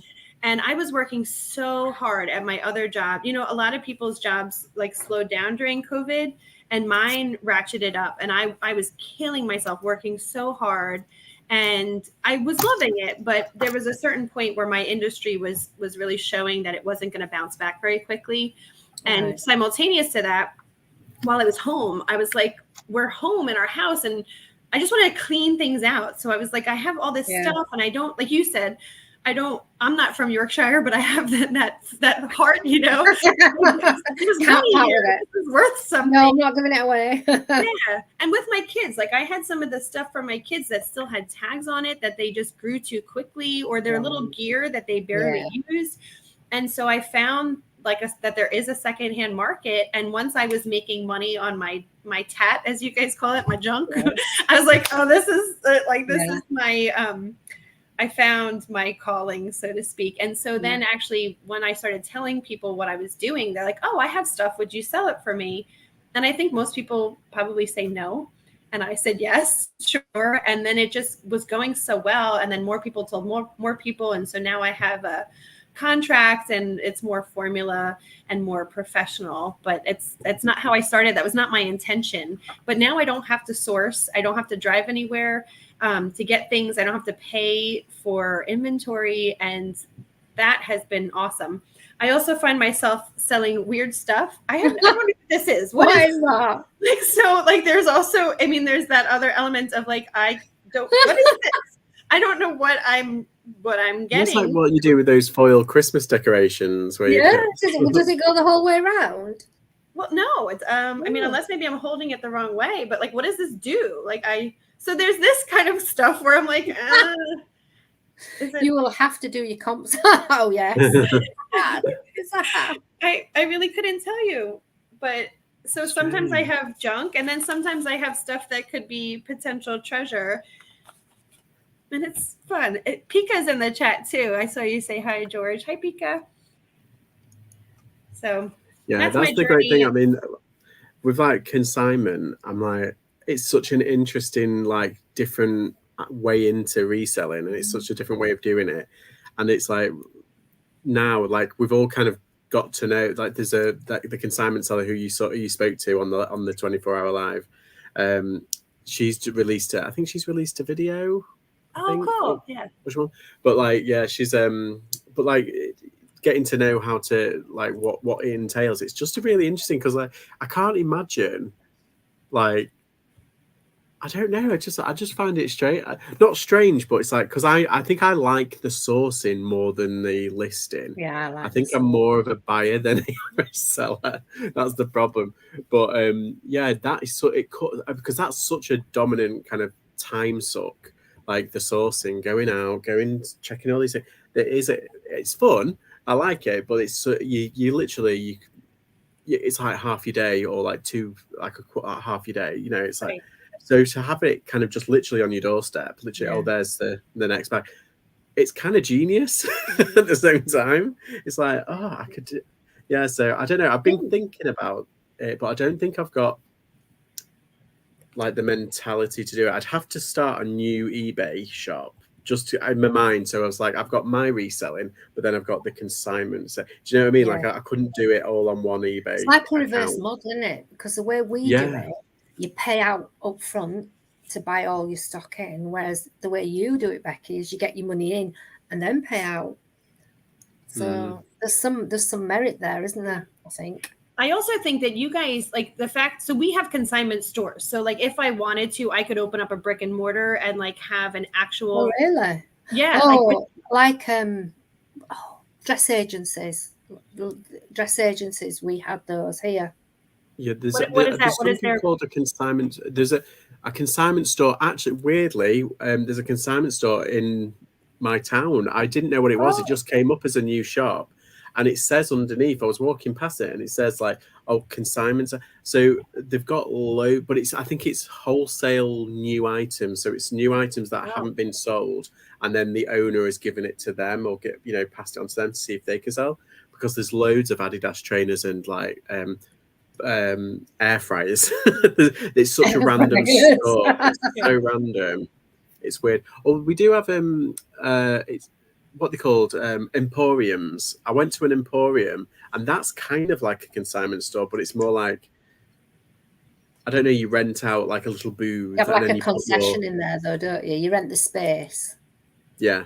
Yeah, because in my wedding dress shop, I had a girl that made handmade jewellery and she rented the space from me. And I just took a commission of what she sold. So that's a similar sort of concept. Yeah, so there are like antique places, like an antique mall where you'd go and there's all different vendors. They rent a booth. And then when you check out at the cash register, like if you were, I could buy one thing from Sarah and one thing from Sally, one thing from Louisa, one thing from George. And then they know who's tagged to pay their individual. Oh, that's good. Yeah, so it's like one checkout, one teller, but all the different vendors there. But we have consignment shops where like you can just bring in bring in garbage bags or whatever and say, this is what I'm selling. And then the consignment shop, they usually look through there's actually two different models. One of them is where they look through and they will just pay you out right then and there and say, oh, based on these styles, this is last year's brands. We refuse to take these things, and these things we'll take, and this is what we'll pay you. And then the transaction's done. And then there's another consignment model where you bring your stuff, they tag it, and you put it on the racks. And then you have to wait some time until it sells. And usually they'll do like after 6 weeks, they discount it this much. And then after 8 weeks, it discounts. And then like, they're like, do you want it back when you're done if it doesn't sell or not? But so I'm basically doing that for people instead of them bringing it to the store. And the plus side is that I sell internationally. So the store isn't just the local little place in Pennsylvania. It's global. Exactly. And so, and also my timeline is different. So I tell people I will let something sit. I have the space to store it in my house. So I'll let it ride, baby. I price high to get us as much money as we both can get. And then I play with the pricing over time. Whereas if you went to a consignment store, you'd have like a 6-week contract and then it's done. And it's only in that local backyard.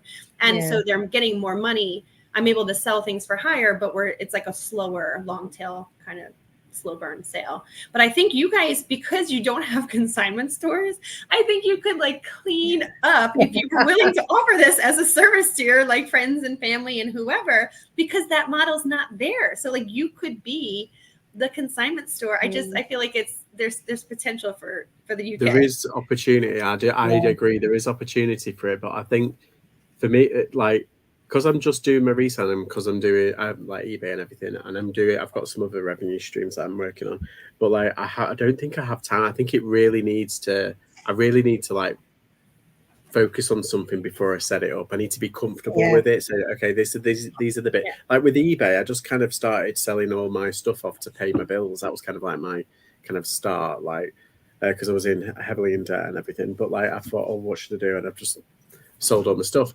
and I was paying off my debt, and then the bug hit, and I was like, but I waited like a couple of weeks before I actually knew what all the processes were, and I was like, and with consignment, even though it's kind of like the same with the like reselling, it's like I'd have to do it separate from my own reselling because I'm not organized, and the only way to organize it is if I'm like, right, that's in that box, that's in there. Like I never mix clothing and toys. Some people put like clothing in with other bits and bobs, other pieces. I'm not. I've got breakables, like crockery in one top box under B for breakable. And C, it started off with C for clothing and then T for toys. So B, C, and T were like I've got like T20 and everything. So it's like I'm very kind of OCD when it's like, okay, I've got to have that. So with it comes with consignment, it'd have to be its own separate thing. Yeah. And well, that would be like, okay, C something for consignment. Yeah.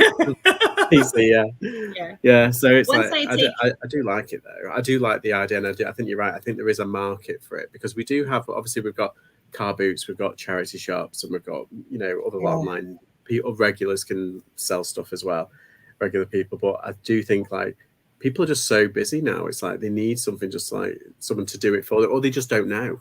They don't know. They want to sell it, but they don't know how, or they're not willing to learn. It sounds to me also like your car boots are fulfilling that need. So like here, we don't have that where like the average Joe homeowner could have their own garage sale, right? You'd open up your garage, your driveway, and you'd sell things at your house, or like a community yard sale.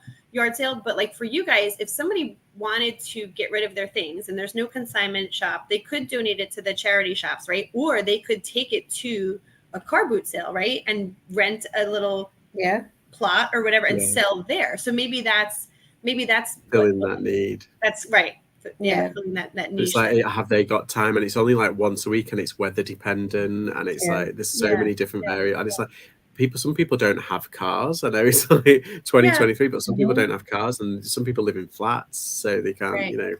There's marketplace, don't the Facebook marketplace. This Facebook marketplace, that's kind of got a real it wasn't even a bargain. Last Sunday I couldn't go to the car. It's the weekend of my birthday, so I didn't want to go to the car boot, and I was just surfing my phone and something popped up and it said 2 bags of ladies clothing. I wasn't even a member of the group, so I joined the group.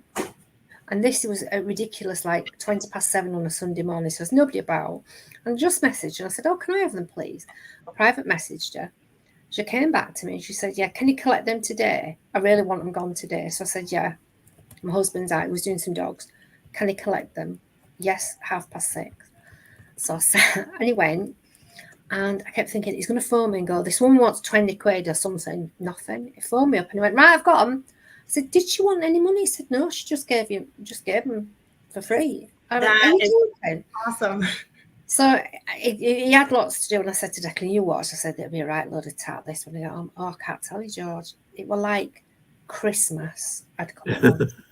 The bag. I've had that with me as well on Gumtree.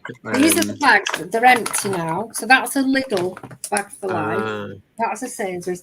They were crammed. There were 68 pieces of clothing in there. 60 in those 2 bags. For free. For free, for no money. There's a Rafa Team Sky supporter shirt. I didn't even, and it's brand new, brand spanking new. I looked it up on eBay. It's a large. I'm like, oh, I can't believe. And I kept thinking, she's going to message me and ask me for some money or something.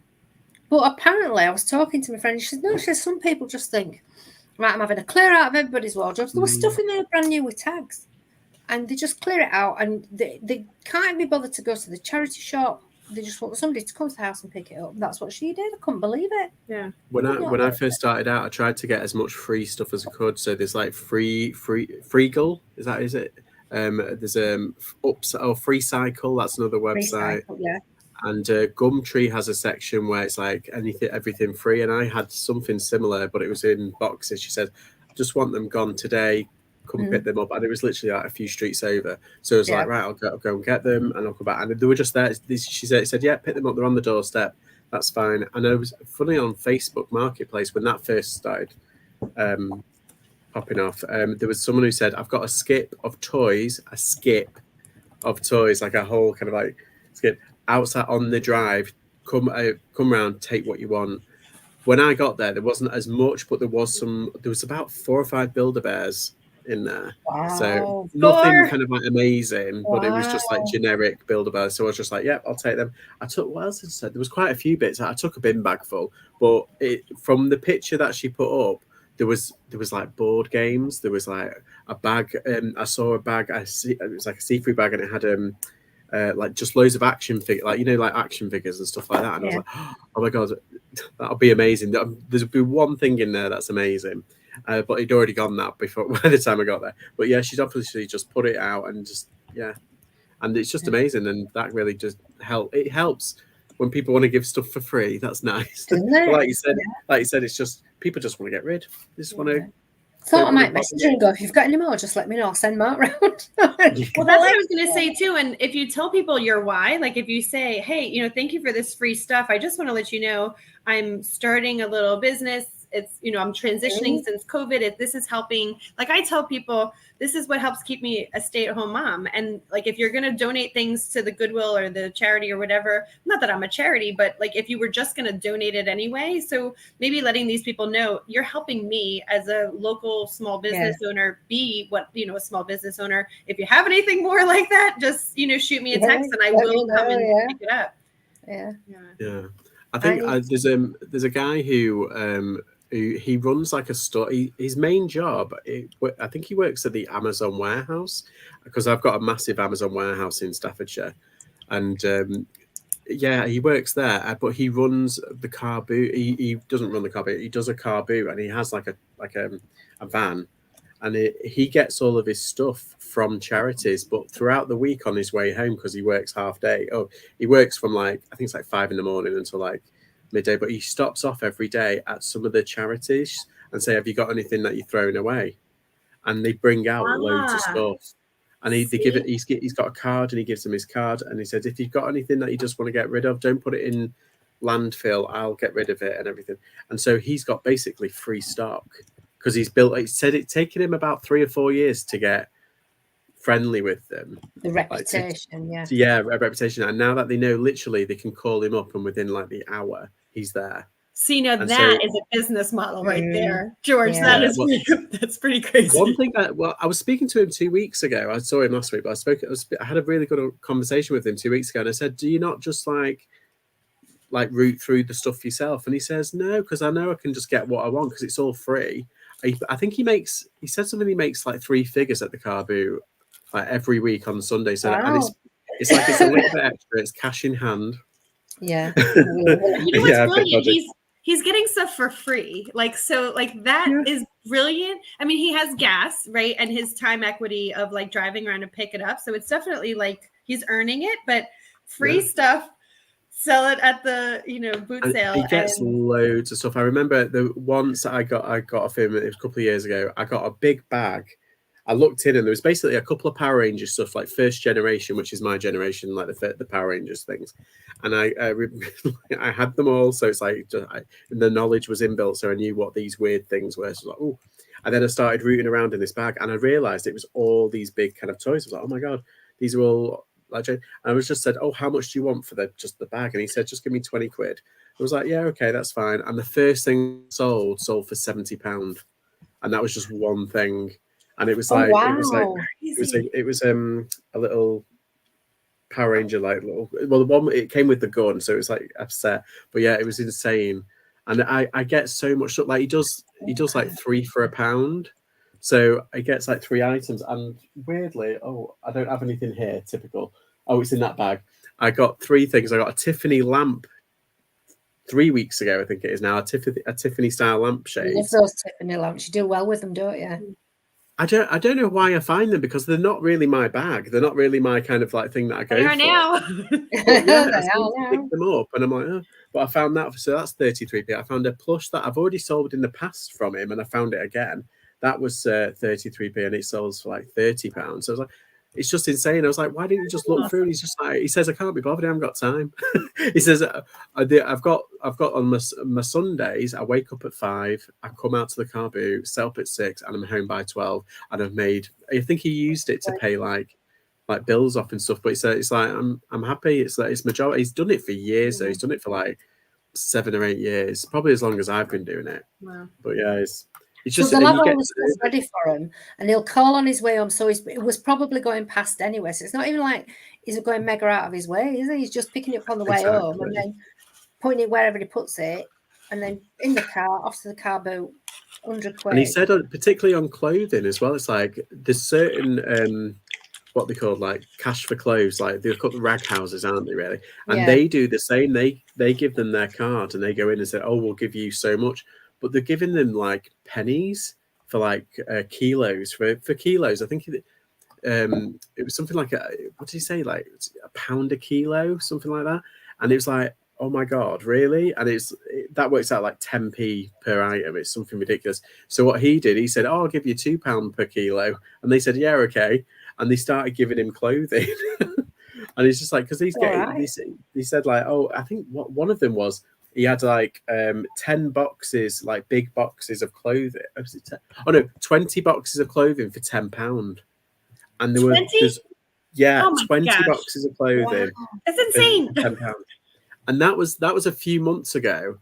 And I was like, was that what all those, because he brings out like a new box every week. And he was like, is that? And he said, yeah. And they go, one box goes every week that I do what's it. So I pull it out of the garage and I put it in the back of the van, and that's my box for the day. Because he does everything. He does like crockery, toys, electronic. He does everything, and it's all in trays on the floor. So you got to really root around. But with the clothing, he just throws a big box on the floor. He says it's been amazing. I found an Adidas and a Superdry jacket off him, and he only charged me like £2 each for them. So it's like, yeah. But yeah, it's like it's connections. Yeah. So I wonder if he'd let you have like first. Well, you got. Does he live close to you that you could have like first crack at his stuff? Kind of. He does. He lives in Stoke-on-Trent, just south of Stoke-on-Trent, so it's quite near me. It's only about half an hour. I've been in Stoke-on-Trent today, but yeah, he's quite near. And weirdly, I know where his mum works. Are you a stalker, George?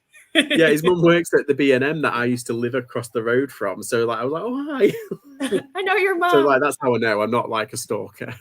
Sure. I wonder if that's like a good contact that you could, like even without going to the charity shops, if you could say, hey, can I shop your inventory like on a Wednesday or something before he goes to his boot sale? Well, he did say like, I'll be binning if I can't get rid of things, or if I've come across like more bags of clothing. Because I said I do everything. I'm an everything reseller, but I am kind of leaning at the moment towards my clothing. I'm just heavy in my clothing. And he said, well, if I find anything in bags and I don't want it, I'll shoot it your way for £5. I was like, oh right, okay, so that's nice of him. Yeah. Well, you never know. You might get some little gems. Yeah, I mean, the thing is, I never haggle with. I've never haggled with him at all. Like so many, and it's in an area where there's a lot of people like to haggle. And they like to barter. It's part of the industry, right? Yeah. Yeah, but it's like for what he's selling it for, there's not much you can take off because he's so cheap. It's like ridiculously cheap, and so I think he not respects it. I think he's just grateful that I don't. I just go. He goes, "Oh, that's £3 for that lot. Oh, that's £5 for that box or something." I was like, "Okay, that's fine," and I just give him the money, and then that's it. I don't. Barter. It's just so cheap.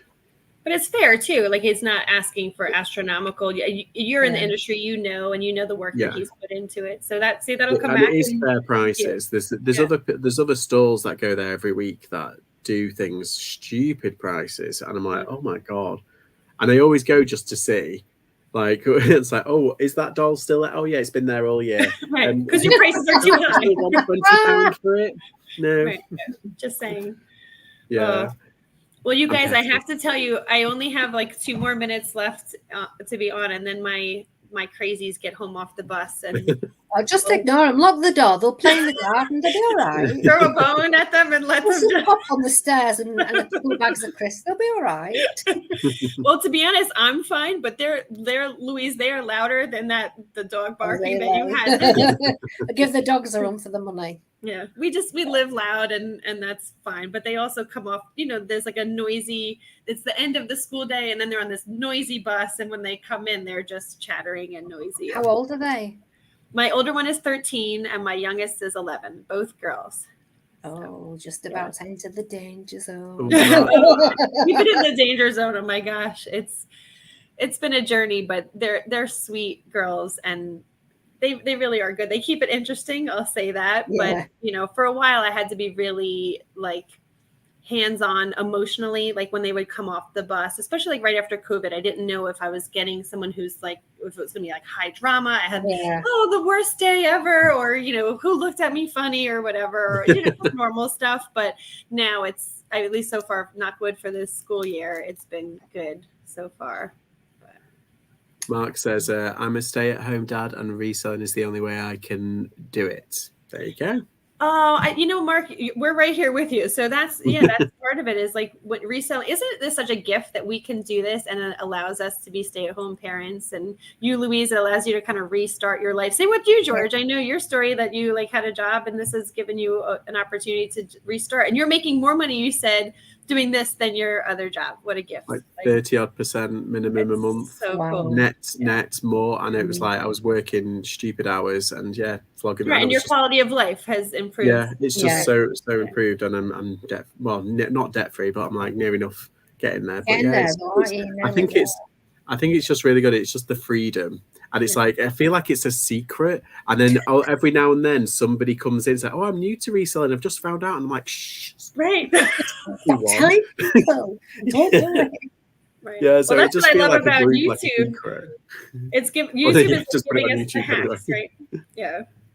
Well, you guys have been, George, you've been good with keeping the secret like alive in terms of giving us tips and tricks. Yeah, and, like, it's your own fault. You've encouraged us, George. Did you go straight to a business account, George, or did you have a personal account first? I had a personal account for about a year into it, and then I swapped to a business account because I was like, oh, I didn't realize like the difference, because I set up all I learned all my taxes because I've never done my self-employment thing, and I learned all my taxes what to do. Well, I didn't know you had to do a business. I thought it was already a business, and then someone mentioned it. This is going back about 6 years ago, and someone mentioned it, and I was like, oh shit. So I put it on I put it on my thing. I was like, okay, I'll So you just change your personal account to a business account on eBay. Yeah, you can change your personal account to a business account really easily. I think it's automated now. You used to have to ring up, but changing it back, if you want to say stop reselling, I don't think you can. I think they actually prevent. I don't think. I think it's really hard to change it back to a personal account. But to flip it to a business is dead easy. Yeah, and then you just open to get a shop is even easier. And is your shop, sorry to ask you all, because they're all questions that have been burning. Is your shop part of your business account? So the same name and everything? Yeah. Right. Essentially, yeah. It's all under one banner, isn't it? And then you can go in and it's how it's set out, and you can run like coupons and promotions and stuff and all that. It just gives you that extra function. So if you go into like seller settings, it comes up and then there's like another bit where you click on and that's your shop, and you can kind of do they take the fees? Because I've got it at the minute paying me monthly. So obviously the fees come off whatever I sell. But when you've got a business account, you only get 250 free listings, don't you? So you must go over that, must you? Yeah, if you go, there's 3 tiers of the business one. There's oh god, you're testing me now. I'm on the middle one. Right. I'm on the middle one. That's all I know. And because I think it's 700 listings free. I can't remember how much it is, but I think it ends up being like 10p per listing after that. So if you go over that, then it starts being 10p per listing. And then do they debit you once a month? Did you take that off your commission or? Sorry, Becky, I was just curious. So say if you go over your 750, do you ever go over your 750? Yeah. Only a little bit now because I've because I just thought with it, I've only got 100 listings, but I think the bottom one is 250 a month. Well, obviously, let's say 20 of those sell, then 80 are going to flip over. So that's 80 gone out my 250. Now, I know not yet, but eventually I'd get to the point where I'd have 250 that would just be flipping over every month. So I'd be paying for every listing, wouldn't I? You have to like track your numbers and see when you've reached the threshold of it being more advantageous to level up versus not. Then, so where I was going, I wasn't explaining it very well. So sorry, I don't know. Shall accept. We weren't talking to you. She's trying to explain it to the A word. Happened to me at 3 a.m. last night. If you go over, does it automatically debit 10 pence out of the money eBay owes you from your earnings? It builds up at the end of the month, doesn't it? And then it takes it out. Oh, right. So they only check it once a month. Mm-hmm. Yeah. Right. Okay. Yeah, it should be at the end of the month, because before they went in house with payments, they had PayPal, and what they did is they invoiced you with all of the it was kind of a nightmare because you kind of had to keep your money in one place, in the PayPal, and it's like I don't trust PayPal at all. No. And now it's like you can just have it in your bank account and you can build it up, and then at the end of the month it takes everything out, and then what's ever left, it's like, oh, that's my profit, like that, and then you can put that in your tax system thing, and then work out how much tax you pay, and after that it's all profit. Right. Oh, that'd work for me because I get eBay pay me on the first Tuesday of every month. So if they're taking their money at the end of the month, I'd just get the difference, wouldn't I? So now it's funny because I request payment after sale has been completed because I don't trust eBay that they're going to have everything just so. Oh, really? And I've seen things that are discrepancies or things that I didn't know. So I'm a little bit more exacting with it, that like I will request a payment. I don't wait for them to transfer things. And then I have a spreadsheet where I cross off once I've been paid for something. And then I also know when I pay my consigners, but I'm not just trusting that, oh yeah, eBay's got it. Sure. Yeah, I check them out. After eBay been messing, with the whole saga with the whole payment system was so it was such a headache for a while. After that, I was just like, I don't trust. But then they came up with the system, you can get paid, daily, weekly, or bi-weekly or something like that. So I just do it daily now. So like literally in the morning I check and it says, oh, we've made a payment kind of thing, and it comes up. Yeah. So you can kind of, and plus it's good because then if you're bored, you can do your taxes. I'm doing the whole of Is that what you're doing in your free time, George? And every year I say, I'm not going to do it this year. Every year I say, I'm going to keep on top of it. Now, to be fair, with eBay, I've kept on top of it. So I've got, I haven't done it on QuickBooks though. I've just done it on a spreadsheet. And I've got everything. Yeah, I don't use QuickBooks either. I need to stop it. Once I've finished last year's account, I am going to finish QuickBooks. I'm going to download everything.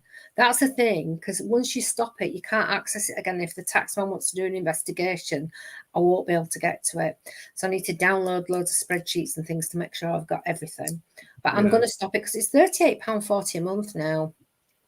And it's not worth it when you can do it by yourself, essentially. Yeah, for eBay. And eBay sends you the report now, so you can just literally see what they've taken, and that's your fee. That's a fee, and then you can go into your bank and you can filter it to, if you say Royal Mail and Hermes, it'll come up with all the months, like that month's like transactions from for your postage, and then you can just match them up. Yeah, and it's so much simpler now. I liked QuickBooks because they did the mileage.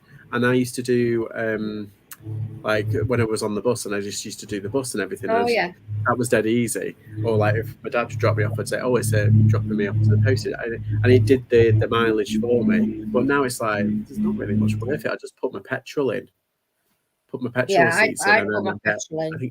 To be fair, Mark goes to the post office, so he could charge me mileage, I suppose.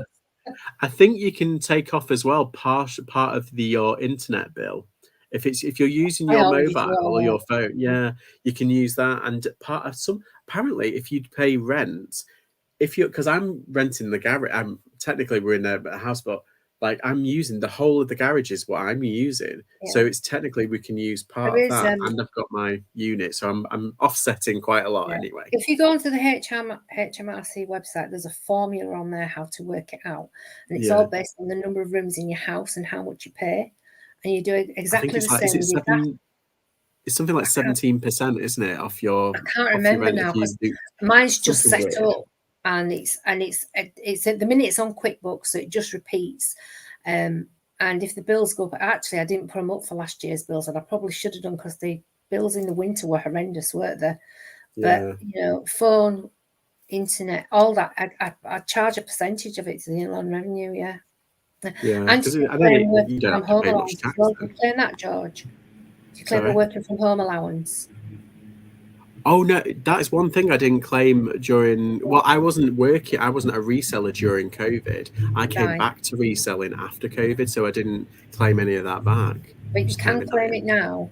Just make sure when you fill it in that you tell them that you work entirely from home. So forget that you go outsourcing. Just think like you're a consignment seller and people bring it to you.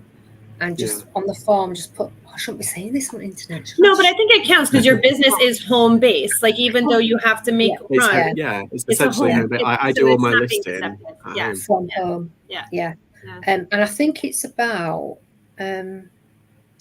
let's say it's 12. Is it 1250 single person's tax code? It goes up to something like 12,587 or something. It's worth having. It does make a difference.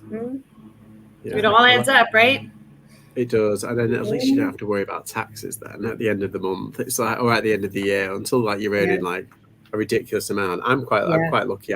My tax bill wasn't as much as I thought it was going to be this year, and I was like, oh, it's because I've offsetted everything. But because I worked it out at being a little bit more, and then they sent me the correct bill thing, and then they gave me a rebate. Oh, did they? Did they tell you that you got money back? Look at you. Okay. Yeah, I got a rebate, which is like so rare from.